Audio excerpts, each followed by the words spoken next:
BD news 21।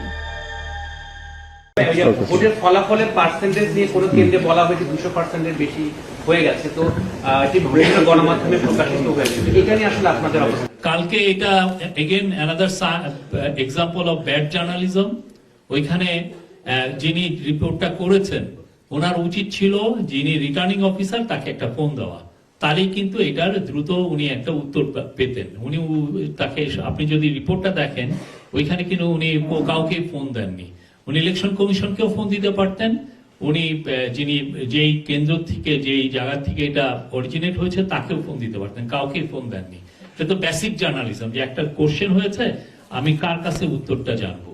তো পরবর্তীতে দেখেছেন যে এটা আসলে আমরা ইলেকশন কমিশনের কাছে জানতে চেয়েছিলাম, তারা বলেছেন এটা টাইপোগ্রাফিক্যাল এরর, এখানে 2টা 2-এর জায়গায় 3টা 2 বসে গিয়েছিল, ফলে এটা একটা 5 ডিজিটের ফিগার ছিল, এটা 6 ডিজিট হয়ে গেছে।